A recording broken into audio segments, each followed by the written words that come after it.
Hello, this is Patty, the Tinkerer's wife from Tinkerer's Paradise. And I want to say good evening. And the garden was so pretty tonight, I just couldn't help but make another video. I'm going to try and make this not too long, but these are plants, remember, and I love plants. This is my golden hops plant. This was part of the reason I wanted to show you this. I know it's kind of flaring in the sun. I'll go around the back side of it. You'll see it better. It has very chartreuse leaves. It's beautiful. And I don't train mine up. I actually kind of like it clambering better than having to tie strings up, which is what I've done for years. See, it even went up the bee hole there. I love the way it did that. And it's mixed in with some sweet woodruff here, the white flowers, and of course forget-me-nots, which we all love. Yeah, my nemesia that wintered over, look at that, it's blooming. Isn't that pretty? That'll be really full of flowers pretty soon. So yeah, I was out here and I kept seeing things and I kept thinking how pretty they were, and I thought I've got to share that with you guys because, you know, there's a lot of ugly out there right now in the world, especially here in our city. It can get pretty ugly sometimes. So this place is my respite. I love coming here. This is a geranium. I think it might be Johnson's Blue. I'm not sure. I can't remember. I lost the tag. You know how that goes. I got that way back when I was working at Portland Nursery back in the early 90s. The big leaf plant there, that is actually a clematis that gets these really pretty powdery blue flowers that have recurved petals. They turn around backwards, and then it has creamy, kind of a buff white anthers and stuff, and it's just beautiful on a nice stem. I'll be showing you that later. Overrun with grass? Yes, we are. Grass is the #1 weed, I have to tell you, and I think a lot of you would probably agree with that. And look at this. Oh, here. You've got to see this rose. This is going to be glorious. I am going to water this till the cows come home. Literally. Tomorrow is supposed to be 90 degrees. I am not looking forward to that. And it never fails. It goes to be 90 degrees and my rose starts blooming and everything blows open. And I don't get to enjoy it for very long. So, unfortunately, I can't bring in roses because the fragrance doesn't agree with me anymore. That's one of the drawbacks to having inflammatory issues in my body. And I'm sure some of you who deal with chronic inflammation know that too. The lady's mantle sporting little diamonds. This is nectar scodium, I think that's how you pronounce it. I'm so bad with that. I really need to work on that one. I usually pride myself on being able to pronounce things. And I always tell others, just pronounce them like you know that's the way it's pronounced. And a lot of times people won't say anything. And if they do, I don't care. They know what I'm talking about. And they know what you're talking about. So speak boldly. But don't be a right fighter. Okay, oh yeah, these are so pretty. I love them. These are so pretty. Yeah, see the grass? Love the grass. Oh, there's vetch coming up. Vetch is beautiful right now. This is Hellman's Pillar.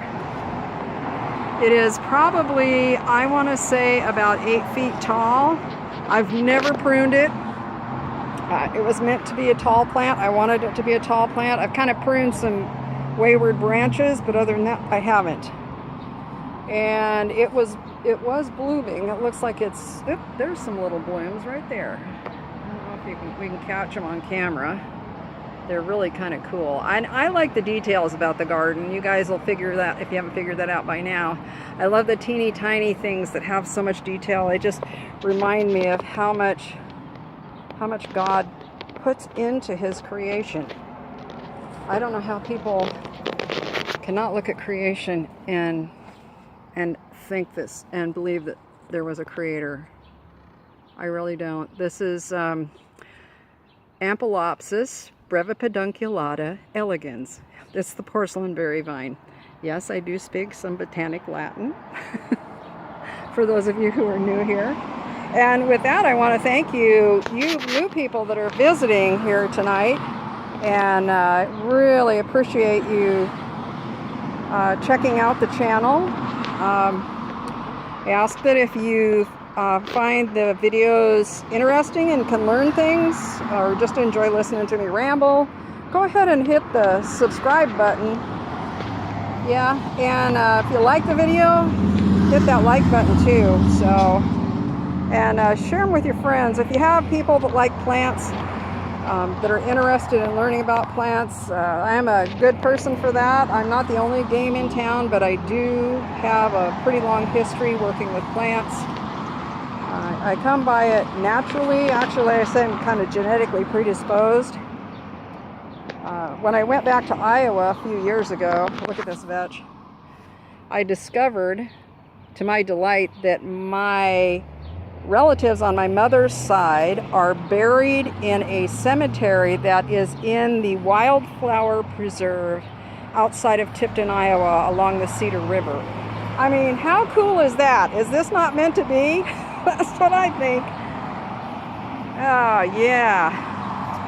Oh, look at this. This is Geranium phaeum, and it's Mourning Widow. It has kind of just that beautiful purple. It does get little spots on the leaves. See those spots? Sorry. See those spots on the leaves? And it can vary from seedling to seedling. These are all seedlings. And then this guy, this is birdfoot trefoil. It gets a really pretty little yellow flower on it, but the thing is a darn thug. Oh, I hate it. When it showed up here, I wanted to torch it. I mean, everything. It was bad, because it takes heavy chemicals to get rid of it, and I am really not happy about it. If any of you have a good way to get rid of it that is not heavy chemicals, let me know. That's oregano right there. That used to, this is what Jim's Best Oregano, which is a variegated form of oregano. This is what it reverted to. So this was actually the mother plant. That the sport, or the stem that showed up, I'm going to show you this. This is what Jim's Best Oregano looks like. And as a whole plant, it's really, really pretty. Really pretty for an oregano. I mean, oreganos are nice. They have a lot of different leaf colors in them now. Look at this. This is so... Ooh, we can make a wish.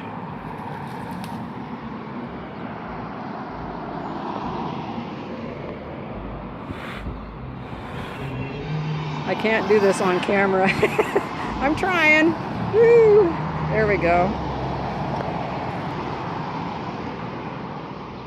Yeah, we had a bird we don't see around here, but only in the springtime, just for a very little bit. That's a towhee. They kind of come through our yard and off doing their nesting. Look at this. A really pretty, kind of a rusty orange bird with black wings with a white stripe and a larger black beak. Definitely a seed eater. This is so pretty. The white blooming irises, those are orris root. They're not your traditional bearded iris. The root on these is used as a fixative, and they have a little bit of a blue cast. Can you see that little blue cast to the flowers? So to me, they're kind of this mysterious, cool plant. I know a lot of people have this thing about not wanting white flowers, but I have to tell you, as someone who has worked with color and that a lot, that white helps other colors pop. Yep, it really sets off other colors. And the nice thing about these, they glow in the dark. They're awesome. They are absolutely awesome. That's my husband's little maple tree that he surprised me with one day. It's actually his tree, and he babies that thing like nobody's business. Oh, I wanted to show you this vignette over here. And one more thing. Look at that.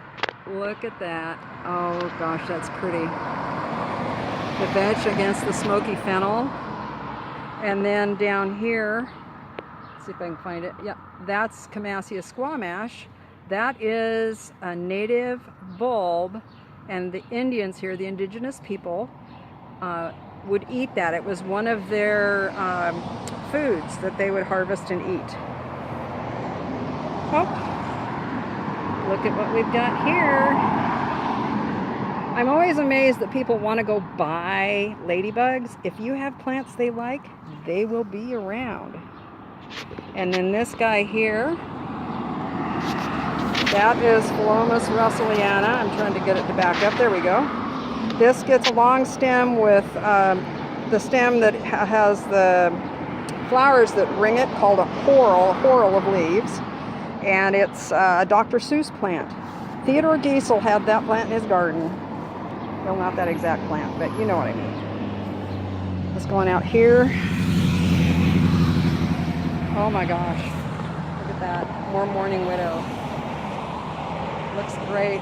And my white Dame's Rocket, another plant that glows. This will be blooming anytime, especially with the heat. Everything's going to blow open. Look at this. An answer to prayer. This is milkweed. Yes. I was just praying that there would be one left. I had people come and harvest just everything I had, I thought. Now I can tell this new friend of mine in the neighborhood that I found one. She will be so excited.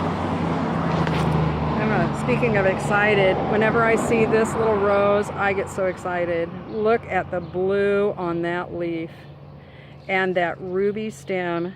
This is Rosa glauca, the blue-leaved rose, and it gets a dark pink flower and with a white center, and it's just beautiful. Blooms once, then after that it gets bright orange hips.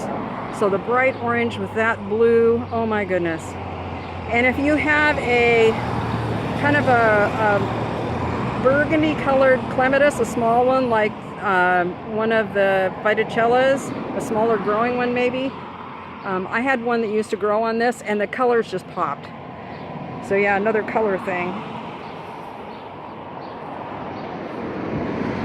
My yucca, which has been kind of here since the beginning, since we put this garden in. Oh, there's more milkweed. Oh, hallelujah. Thank you, Lord. Yeah, when I came out here, I was looking for milkweed, and that's when I discovered all this other stuff. I gotta close my gate just a second. There we go. I've had strangers sleep in my garden when the grass gets this long, so it makes me a little nervous. And this is the fungus among us, Dr. Ripple, this red once blooming rose that is the rootstock of a lot of the older hybrid teas. You know, it just amazes me that they'd put a rose on a rootstock of a rose that gets so many diseases so easily. I don't know anywhere that doesn't get a disease. This real frilly thing, that is a hardy geranium, and it will get magenta flowers on it. Very beautiful. I will be showing you that when it blooms. Big stand of oregano and hollyhocks. Oh, good. I can show you this. This is Rosa villosa, the apple rose, and it will get a hip that's the size of my thumb. That last bit of my thumb. Huge, deep red, very beautiful. Some euphorbia chameleon. Has this really cool reddish leaf. It self-sows, but not badly. And then somewhere along the line we managed to pick up a mole plant. These things, by the way, do not work. I've seen them growing right. I've seen moles come up right next to a huge stand of these, so no, they don't work. And then my iris. These are from my friend Ray, who's a very godly woman and knowledgeable in the Word. I've gone to her Bible study for years and am really blessed to call her my friend. I pray that I will have, excuse me, that God would bless me with even a piece of the mantle that she has.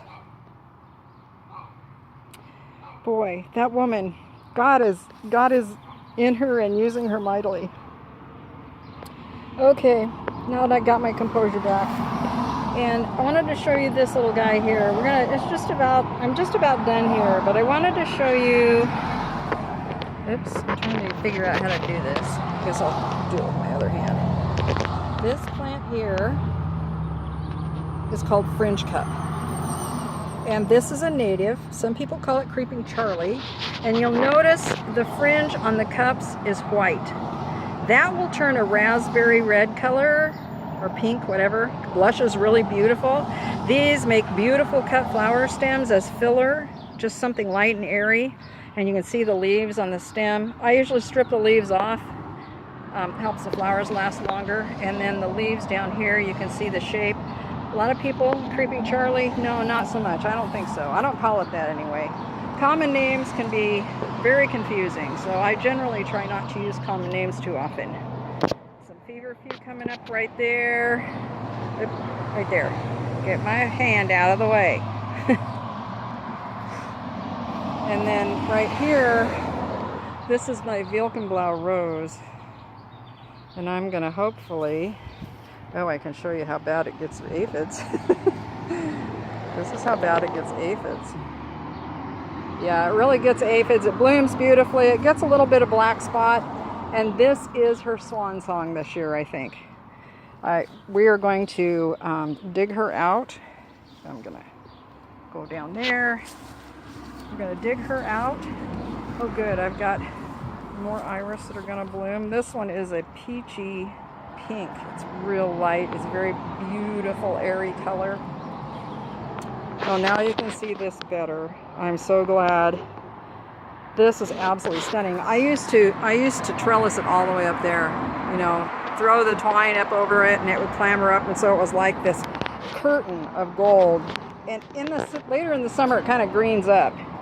And I never did try cutting it back, but I could have, and it would have clambered right back up again. It does do that, but then it wants to set flowers, so then it stops growing. But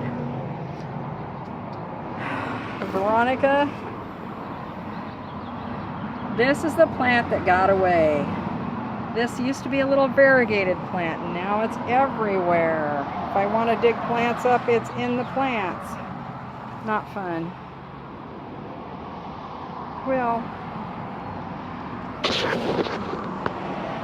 that's all for tonight from Tinker's Paradise. I want to thank you for spending time with me, and hope that you have a lovely rest of your evening. Remember, if you like this video, hit the like button. If you like what you see and you want to learn more or just spend time with me, hit the subscribe button. And if you really want to not miss anything, hit that bell, and you'll get notifications when I have something new out. So thank you very much again. Thank you for all the new subscribers. I noticed my numbers went up again. I am blessed and humbled. And I just want to say bless you and good night.